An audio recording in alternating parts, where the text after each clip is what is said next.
প্রিয় প্রথম বর্ষ বিজ্ঞান বিভাগের শিক্ষার্থীরা, আশা করি সবাই ভালোই আছো। তোমাদের দোয়ার বরকতে আমিও এক প্রকার ভালোই আছি। আমাদের এই দুঃসময়ে বা কোভিড-19 করোনা ভাইরাসের এই অতিমারি বা মহামারীর সময়ে সবার স্বাস্থ্য সুস্থতা এবং দীর্ঘায়ু কামনা করছি। আজকে আমাদের নির্ধারিত রুটিনে বায়োলজির একটা প্র্যাকটিক্যাল ক্লাস আছে।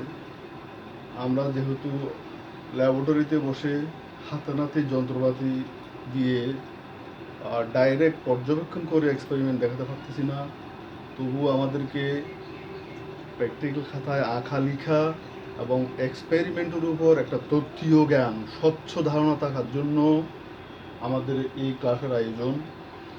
তোমাদের আজকে যে একটা এক্সপেরিমেন্টটা হচ্ছে বা আমরা খাতার মধ্যে আঁকবো, লিখবো, আজকে থেকে যে প্রস্তুতিটা নেব সেটা হলো তোমাদের ফিজিওলজির একটা পরীক্ষা, সালোক সংশ্লেষণে কার্বন ডাইঅক্সাইডের অপরিহার্যতা প্রমাণের পরীক্ষা। তোমরা বই করলে দেখবে আমাদের সালোক সংশ্লেষণ এবং শ্বসনের উপর দুটো এক্সপেরিমেন্ট আছে। পর্যায়ক্রমে আমরা দিয়ে থাকি একজনের পর একজন এই এক্সপেরিমেন্টগুলো পেয়ে থাকে। সেজন্য এই দুটো এক্সপেরিমেন্ট খুবই গুরুত্বপূর্ণ। তোমাদেরকে দুইটা থেকে একটা এক্সপেরিমেন্ট অবশ্যই তোমার খাতায় লিখতে হবে। পরীক্ষার সময়ও খাতায় তোমাকে লিখতে হবে, ব্যবহারিক খাতায়ও লিখতে হবে। এবং এই পরীক্ষাটা বা তোমাদেরকে হাতে নাতে করে দেখাতে হবে না, কিন্তু খাতায় লেখাটা অপরিহার্য। আমরা এখনো তোমাদের যে হাতে নাতে দেখাতে পারতেছি না, কিন্তু প্র্যাকটিক্যাল খাতায় থাকতে হবে। প্র্যাকটিক্যাল খাতা এটা তোমাদের ডকুমেন্ট, এটা দলিল হিসেবে পরীক্ষায় কাজ করবে। তোমরা জানো বোর্ডের এখন যে নীতিমালা, সেখানে প্র্যাকটিক্যাল খাতা বা প্র্যাকটিক্যাল নোটবুককে খুবই গুরুত্ব দেওয়া হয়েছে। প্র্যাকটিক্যাল নোটবুকগুলো এক্সপেরিমেন্ট করে তোমার প্র্যাকটিক্যাল পরীক্ষার অন্যান্য নাম্বার নির্ভর করতেছে। এইভাবে মাও শিশু থেকে একটা নির্দেশনা জারি করা আছে। যাক, আমরা আজকে আমাদের এক্সপেরিমেন্টের কথায় আসি। আমরা যে এক্সপেরিমেন্টটার কথা বলতেছি সেটা কি, সালোক সংশ্লেষণের উপর। এখন সালোক সংশ্লেষণ আমরা ক্লাস 8 থেকে পড়ে আসতেছি। সালোক সংশ্লেষণের সংজ্ঞাটা সুন্দরভাবে মুখস্থ করো। সালোক সংশ্লেষণ বিক্রিয়াটা বা সংজ্ঞাটা হওয়ার জন্য 4টা উপাদান অবশ্যই দরকার। তোমার সংজ্ঞা যদি বলতে যাও বা লিখতে যাও, 4টা উপাদান থেকে যদি একটা উপাদানও বাদ যায়, তোমার সংজ্ঞাও হবে না, এক্সপেরিমেন্টও তুমি করতে পারবে না। তোমরা একটু ছোট্ট করে এই বিক্রিয়াটা দেখো। এখানে একটা বিক্রিয়া লিখছি আমি, দেখো। এই বিক্রিয়াটা যদি তোমরা মুখস্থ রাখতে পারো, তাহলে সালোক সংশ্লেষণের সংজ্ঞা বিক্রিয়া দিয়ে তুমি লিখতে পারবে। তো সালোক সংশ্লেষণ কি জিনিস সেটা দেখো। যে জৈব রাসায়নিক প্রক্রিয়ায় সবুজ উদ্ভিদ ক্লোরোফিলের সাহায্যে সূর্যালোকের উপস্থিতিতে কার্বন ডাইঅক্সাইড ও পানির সমন্বয়ে শর্করা জাতীয় খাদ্য বা গ্লুকোজ তৈরি করে এবং উপজাত হিসেবে অক্সিজেন বের করে দেয় বা ত্যাগ করে, সেই জৈব রাসায়নিক প্রক্রিয়াটাকে বলা হয় সালোক সংশ্লেষণ বা ফটোসিনথেসিস। আমি আবার বলতেছি, বই তো আছে, তোমরা স্যারদের মুখোমুখি এটা আয়ত্ত করতে চেষ্টা করো।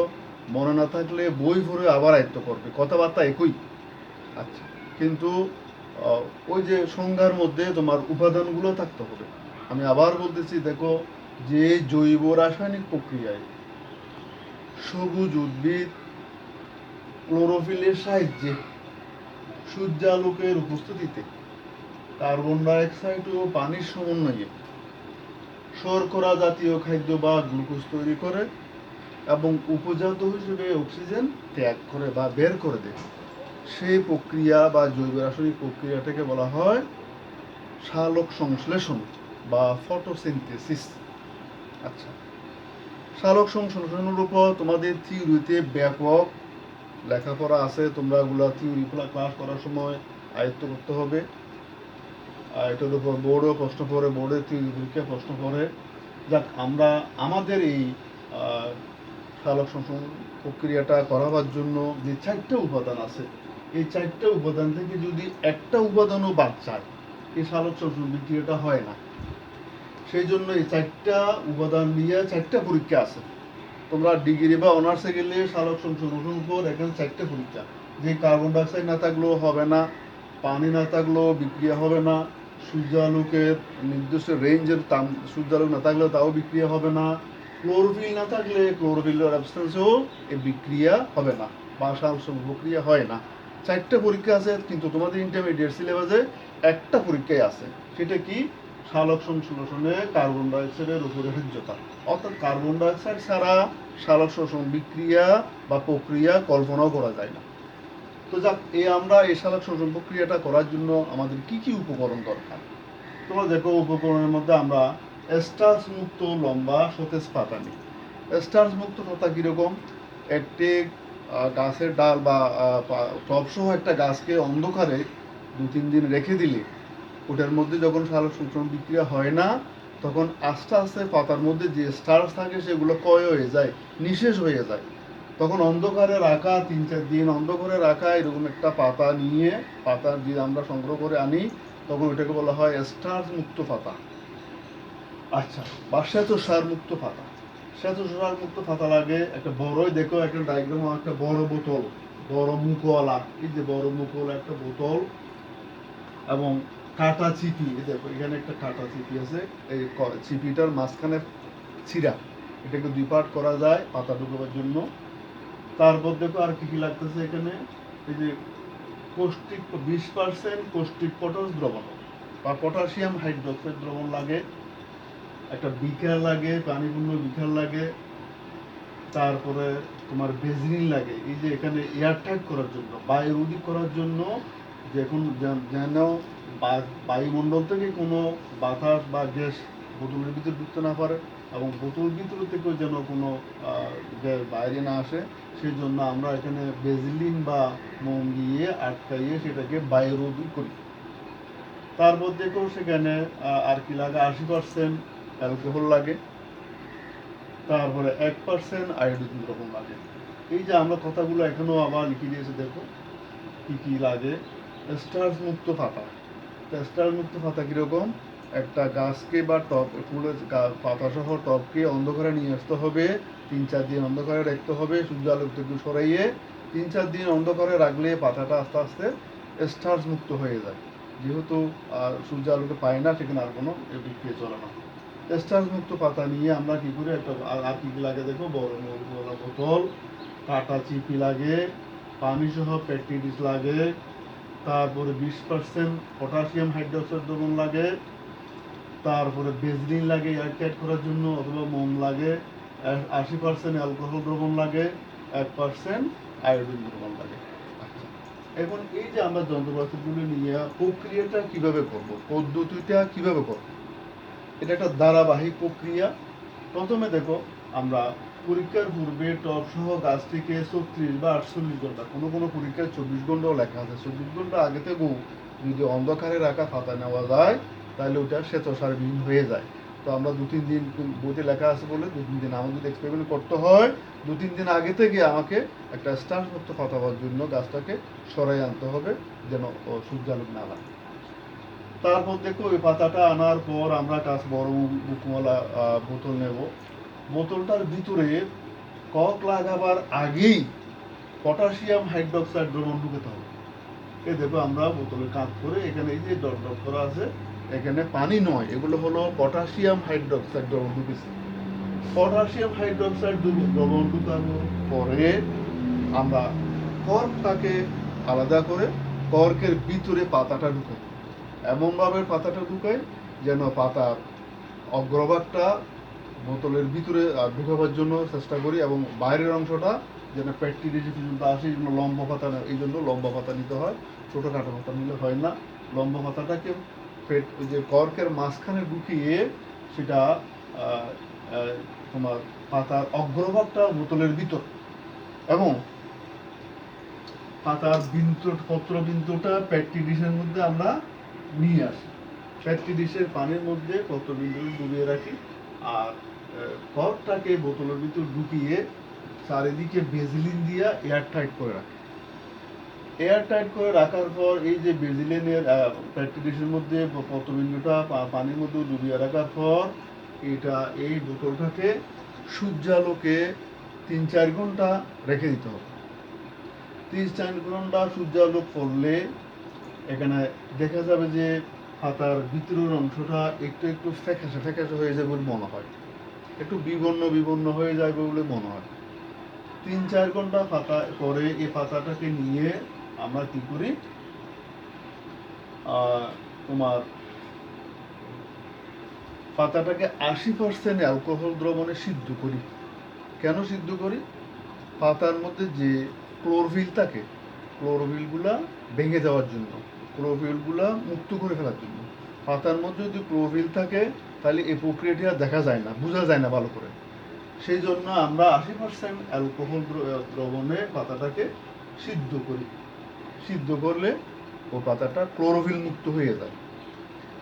এরপরে আমরা পাতাটাকে একটু পানিতে ধুয়ে ফেলি। কিছু বেদলিন তেদিনে গায়ে লাগা থাকতে পারে বা অন্য কিছু লাগা থাকতে পারে। পানির মধ্যে আমরা ধুয়ে ওই পাতাটাকে আবার একটা বেজিলিনের দ্রবণের মধ্যে, তোমার আয়োডিন দ্রবণের মধ্যে ডুবিয়ে রাখি। আয়োডিন দ্রবণে 2-3 মিনিট ডুবিয়ে রাখার পর পাতাটাকে হাতে নিয়ে একটু প্রয়োজনে ধুয়ে ফেলতে পারো। ধুয়ে হাতে নিয়ে দেখলে দেখা যাবে যে পাতার যে অংশটা বোতলের ভিতরে ছিল সেই অংশটার মধ্যে কোনো ধরনের কালার হয় না, নীল হয় না, কালো হয় না, ইত্যাদি ইত্যাদি। কিন্তু বাইরের যে অংশটা, যেটা বায়ুমণ্ডলে আছে, যেটার মধ্যে সূর্যালো, কার্বন ডাইঅক্সাইড, পানি, ক্লোরোফিল সব কিছু একটা উপাদান এখানে আছে, সেখানে দেখা যায় ওটা আয়োডিন দ্রবণের সংস্পর্শে এসে আয়োডিন শোষণ করে এই পাতার এই অংশটা নীল বা কালো হয়ে যায় এবং পাতার মধ্যে দাগ দাগ চপ চাপ চাপ চাপ দেখা যায়। এই চাপ নীল, এখানে চাপ নীল, এখানে নীল, এখানে নীল, এরকম এরকম কোনো একটু কালো হয়ে গেছে, এই অবস্থা। অর্থাৎ স্টার্স আয়োডিন শোষণ করে স্টার্স আয়োডাইড হয়ে যায়। এই নীল বর্ণ বা কালো বর্ণটা হলো কি স্টার্স আয়োডাইড। তাইলে এই অংশটার মধ্যে নীল বা কালো বর্ণ হয়, বাইরের অংশটার মধ্যে, ভিতরটার মধ্যে কোনো নীল বা কালো বর্ণ হয় না। আচ্ছা, এই পর্যবেক্ষণ করার পর আমরা সিদ্ধান্তে আসি যে বোতলের ভিতরে পটাশিয়াম হাইড্রোক্সাইড থাকার ফলে বোতলের মধ্যে যে কার্বন ডাইঅক্সাইড ছিল সেগুলো শোষণ করে ফেলছে। তাহলে পটাশিয়াম হাইড্রোক্সাইডের কাজ হলো কি? কার্বন ডাইঅক্সাইড শোষণ করা। আমরা প্রথমে কার্বন ডাইঅক্সাইড, এখন পটাশিয়াম হাইড্রোক্সাইড কেন ঢুকাই? এখানে বোতলে, খালি বোতলের মধ্যে যে কিছু পরিমাণ আগে থেকে যে কার্বন ডাইঅক্সাইড ছিল সেগুলো দূর করার জন্য, সেগুলোকে নিষ্ক্রিয় করে সেগুলো শোষণ করার জন্য আমরা প্রথমে পটাশিয়াম হাইড্রোক্সাইড ঢুকাই। এই পটাশিয়াম হাইড্রোক্সাইড বোতলের ভিতরে যে কার্বন ডাইঅক্সাইড ছিল সেগুলোকে শোষণ করে ফেলে, ফলে এখানে কার্বন ডাইঅক্সাইড শূন্য হয়ে যায়। যেহেতু এখানে এয়ার টাইট করা, বায়ুমণ্ডল থেকে কোনো কার্বন ডাইঅক্সাইড ঢোকার সুযোগ নাই, সেই জন্য বোতলের ভিতরে সম্পূর্ণটা কার্বন ডাইঅক্সাইড মুক্ত, কার্বন ডাইঅক্সাইড বিহীন। তাইলে দেখো আমাদের এই যে 4টা উপাদানের মধ্যে একটা উপাদানের ঘাটতি, ফলে এই ভিতরের অংশে একটা উপাদানের ঘাটতি, সেটা হলো কি কার্বন ডাইঅক্সাইড। কার্বন ডাইঅক্সাইড না থাকাতে ভিতরের অংশের মধ্যে আর সূর্যালোকে থাকলেও এখানে অন্যান্য 3টে উপাদান, সূর্যালোক, ক্লোরোফিল, পানি, এই 3টে উপাদান আছে ভিতরে পায়। সূর্যালোকও পায়, ক্লোরোফিলও থাকে, পানিও থাকে। কিন্তু আরেকটা উপাদান যে ভিতরের অংশের মধ্যে কার্বন ডাইঅক্সাইডটা শূন্য, যার কারণে এখানে কোনো সালোক সংশ্লেষণ বিক্রিয়া ঘটে না, অর্থাৎ সেখানে আর কোনো স্টার্চ তৈরি হয় না। তাইলে এই পরীক্ষা থেকে মানে একবার প্রমাণ, চাক্ষুষ প্রমাণ হয়ে গেল যে কার্বন ডাইঅক্সাইডের আমরা এই ফলাফল বা মন্তব্যের মধ্যে আসতে পারি যে বোতলের ভিতরে পটাশিয়াম হাইড্রোক্সাইড কার্বন ডাইঅক্সাইড শোষণ করায় সেখানে কোনো কার্বন ডাইঅক্সাইড ছিল না।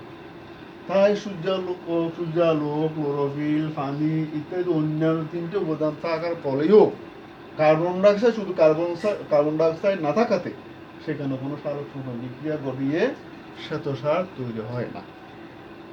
তাহলে এই পরীক্ষা দ্বারা প্রমাণ হলো কি যে সালোক সংশ্লেষণ প্রক্রিয়ায় কার্বন ডাইঅক্সাইড অবশ্যই দরকার, একান্ত প্রয়োজন, অপরিহার্য।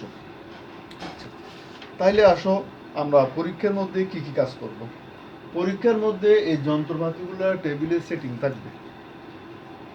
একদিকে এরকম করে আমরা বোতলের মধ্যে পাতা ঢুকিয়ে পেটি করে সাজিয়ে রাখবো, আর এক পাশে শোষণের একটা এক্সপেরিমেন্ট লাগবে।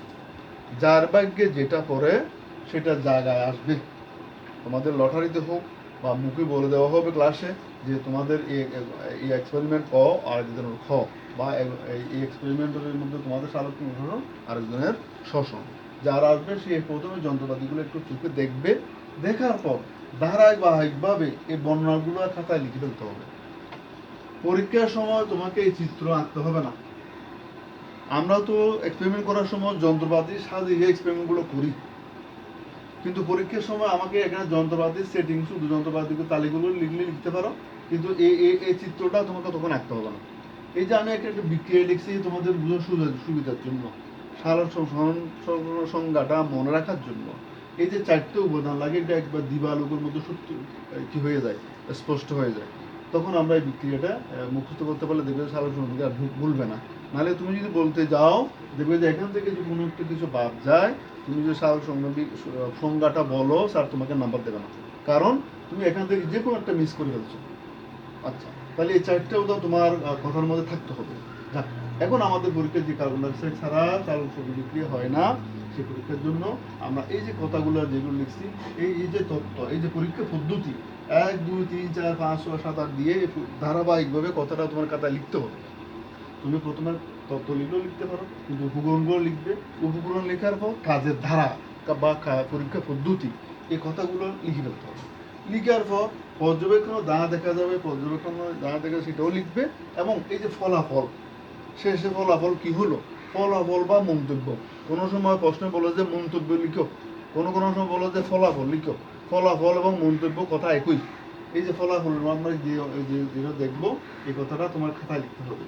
এখানে এই যে পরীক্ষা পদ্ধতিগুলো লেখা, ফলাফল লেখা, এগুলোর মধ্যে মার্ক আছে, সুতরাং আমাকে এগুলো লিখে রাখতে হবে।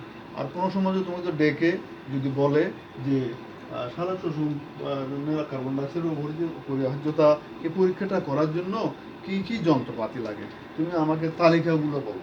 তাহলে তালিকাগুলো তুমি 1 2 3 দিয়ে এগুলো মুখস্থ করে দেবে। এগুলো সবগুলো এখান থেকে তোমাকে যদি কোনো তালিকা বাদ যায়, কোনো উপকরণ বাদ যায়, দেখবে যে তুমি কাজ করতে পারবে না। আচ্ছা, তাহলে এগুলো যেমন অপরিহার্য, এখানে যে চারটি উপাদান অপরিহার্য, আমার উপকরণের মধ্যে ওই যে উপকরণগুলো আমরা লিখছি, এগুলো যেন বাদ না যায়। কারণ এই উপকরণগুলোর আলোকেই আমাকে ধারাবাহিকভাবে এই পদ্ধতিটা, কাজের দ্বারাটা কাকায় গুছাইয়ে লিখতে হবে। লিখার পরে আমরা পর্যবেক্ষণ থেকে দেখবো যে পাতার বাইরের অংশ আয়োডিন দ্রবণের সংস্পর্শে নীল বা কালো দ্বারা বর্ণ করে, কিন্তু ভেতরের অংশের মধ্যে কোনো পরিবর্তন হয় না। তাহলে তো এরপরে আমরা ফলাফল বা মন্তব্যের মধ্যে লিখবো যে কি, বোতলের ভিতরে কার্বন ডাইঅক্সাইড দ্রবণ, পটাশিয়াম হাইড্রোক্সাইড দ্রবণ কার্বন ডাইঅক্সাইড শোষণ করার ফলে সেখানে কোনো কার্বন ডাইঅক্সাইড ছিল না, অর্থাৎ বোতলের ভিতরে কার্বন ডাইঅক্সাইড শূন্য হয়ে গেছে। ফলে সেখানে সালোক শোষণ বিক্রিয়া শ্বেতসার তৈরি হয় নাই বলে আয়োডিন দ্রবণ ডুবিয়ে রাখলেও এখানে কোনো নীল বা কালো বর্ণ ধারণ করে না, অথবা এখানে কোনো স্টার্চ আমরা আয়োডিন দ্রবণ ডুবিয়ে রাখলে সেখানে কোনো স্টার্চ আয়োডাইডের সৃষ্টি হয় না। নীল বা কালো বর্ণের পাতার মধ্যে যে দাগ বা বর্ণটা আসে আয়োডিনের সংস্পর্শে, সেটা হলো স্টার্চ আয়োডাইড। তাহলে যেখানে স্টার্চ আছে, যেখানে স্টার্চ তৈরি হয়েছে, সেখানে আয়োডিন বিক্রিয়া করতে পারবে। যেখানে তৈরি হয় নাই, যেখানে স্টার্চ নাই, সেখানে কোনো আয়োডিন শোষণ কোনো বিক্রিয়া হয় না। আচ্ছা, তাহলে এইগুলো ধারাবাহিকভাবে খাতায় তোমাকে লিখে ফেলতে হবে। এমনি প্র্যাকটিক্যাল খাতার মধ্যে তোমরা এক্সপেরিমেন্টের নাম, তারিখ এগুলো দিবে, ছবিও আঁকবে, এবং এই যে ধারাবাহিক কথাবার্তাগুলো লিখবে। কিন্তু পরীক্ষার সময় প্রশ্ন দেখবে ওখানে নাম্বার আছে কোথায়, কাজের ধারায়, নাম্বার আছে কোথায়, ফলাফলে। তাহলে এগুলো যেমন আমার ভাগ না যায়। আমি প্রথমে উপকরণ লিখবো এবং কাজের ধারাটা সাজিয়ে সুন্দরভাবে খাতায় লিখে ফেলবো, এবং পর্যবেক্ষণ আর ফলাফলটা কথাটা লিখে শেষ করবো। তাহলে এগুলো যেহেতু আমার এখানে নাম্বার আছে, এবং এগুলো দুজন পাশাপাশি দুজনের, একজনের যদি সালোক শোষণ করে আরেকজনের শোষণ থেকে এক্সপেরিমেন্ট করবে, তাহলে দুইটা এক্সপেরিমেন্ট থেকে একটা তোমার অবশ্যই পড়তেছে। সেই জন্য এই দুইটা এক্সপেরিমেন্ট তোমাকে ভালো করে গুরুত্ব দিয়ে শিখে ফেলতে হবে, মুখস্থ করে ফেলতে হবে। পড়ার সাথে সাথে যেন আমরা খাতায় লিখে ফেলতে পারি। তুমি কি দেখাইছো না দেখাইছো বড় কথা নয়, কিন্তু খাতার মধ্যে শুদ্ধ শুদ্ধ করে তোমাকে লিখে ফেলতে হবে। প্র্যাকটিক্যাল খাতা যে আমরা যেভাবে লিখবো, পরীক্ষার খাতায়ও তোমাকে যে পরীক্ষার সময় যে খাতা দেওয়া হবে সেখানে এই ধারাবাহিকভাবে কথাগুলো লিখে ফেলতে হবে। আমি স্যারকে বলছি, কিন্তু ও খাতায় লিখতে পারে নাই, তবে কোন নাম্বার দেওয়া হবে। কিন্তু আমার বলার মধ্যে ভুল হয়েছে, কিন্তু কথাবার্তাগুলো সঠিক আছে, লেখাগুলো ঠিক আছে, তাহলে আমি ফুল নাম্বার পেয়ে যাবো। মনে রাখতে হবে, যেভাবে হোক তোমাকে এইগুলো সুন্দরভাবে ধারাবাহিকভাবে লিখে ফেলতে হবে। আমরা একবার দুবার তোমাকে ক্লাসে দেখাচ্ছি বা মুখস্থ বলতেছি, যে এখানে একটু আমি ডায়াগ্রাম করে দেখাইলাম, কাদা খাতা ব্ল্যাকবোর্ডে লিখেও দেখাইলাম। তোমাদের প্র্যাকটিক্যাল বই হাতে নিলে সেখানেও এই তথ্যগুলো সুন্দরভাবে গুছিয়ে লেখা আছে। এখন এগুলো লিখে ফেলতে হবে। এই যে এখানে আরও কিছু ছবি আছে, এগুলো না এগুলোও চলে। এই যে মনে করো এই পাতার মধ্যে আয়োডিন দ্রবণের ফলে কীরকম অবস্থা দেখা যায় সেটা একটা চিত্র আঁকছে। এখানে এই যে অ্যালকোহল দ্রবণের সিদ্ধ করতে যাচ্ছে সেখানে একটা চিত্র আঁকছে। আবার ফ্যাটি ডিশের মধ্যে পাতাকে আয়োডিন দ্রবণের মধ্যে ডুবিয়ে রাখছে, সেখানে একটা ছবি আঁকছে। এই ছবিগুলো না আঁকলেও হয়, তুমি শুধুমাত্র এই ছবিটা আঁকলে হয়ে যাবে, এই ছবিটা খাতাটা আঁকলে হয়ে যাবে। এগুলো না আঁকলেও চলবে, ওগুলো কাজের ধারার মধ্যে কথাবার্তার মধ্যে চলে আসে। তো যাক, এইভাবে এই কাজগুলো করতে হবে ল্যাবরেটরিতে। লেখক এই ছবিগুলো আঁকছে আর কি। তো যাক, তোমাদের আমি বলতেছি বারবার যে সালোক সংশ্লেষণ এবং শোষণের মধ্যে একটা পরীক্ষা তোমার অবশ্যই থাকবে। যদি স্বাভাবিক পরীক্ষা হয়, আমাদের যখন পরীক্ষা হবে তখন যদি স্বাভাবিক দেশের মধ্যে স্বাভাবিক অবস্থা বিরাজ করে, তাহলে আমরা তৃতীয় পরীক্ষাও যেমন দেব, প্র্যাকটিক্যাল পরীক্ষাও যদি আসি আমরা দিতে যাই, তাহলে এই এক্সপেরিমেন্টগুলো অল্টারনেট থাকবে একজনের পর একজন। একজনের যদি সালোক সংশোধন করে, আরেকজনের শোষণ করবে। সুতরাং আমরা এই দুটো পরীক্ষা ভালোভাবে আয়ত্ত করব। আজকে আমরা সালোক সংশোধনের উপর যা কথাবার্তা বললাম, এগুলো তোমরা ভালো করে পড়ে বুঝে দেখো। দুর্বোধ্য থাকলে, বুঝে না গেলে, আমরা যদি তোমাদের আবার ল্যাবরেটরিতে সামনাসামনি বসি, উদ্ভিদ বিজ্ঞানের যে কোনো স্যারের কাছে তুমি গেলে এগুলো তুমি আবার তোমাকে বুঝিয়ে দেবে, বা কষ্ট না বুঝলে বুঝে দিতে পারো। আর নিজেও পড়তে পারো, পরে দেখো কত দুর্বোধ্য লাগলে এটা আমরা আমাদের সামনে বলতে পারি। তো যাক, আজকে এখানে আমি শেষ করছি। আগামী ক্লাসে আমরা অন্য জিনিস ধরবো। তোমরা এটা এখন আজকের তারিখ দিয়ে আর কি বলে তোমার এই ডায়াগ্রামটা করে ধারাবাহিকভাবে কথাগুলো লিখে পর্যবেক্ষণ এবং ফলাফল কথাবার্তাগুলো খাতার মধ্যে সুন্দরভাবে গুছিয়ে লিখে ফেলবে। সবাইকে ধন্যবাদ, সবাই সুস্থ থাকো এই কামনা করে শেষ করছি।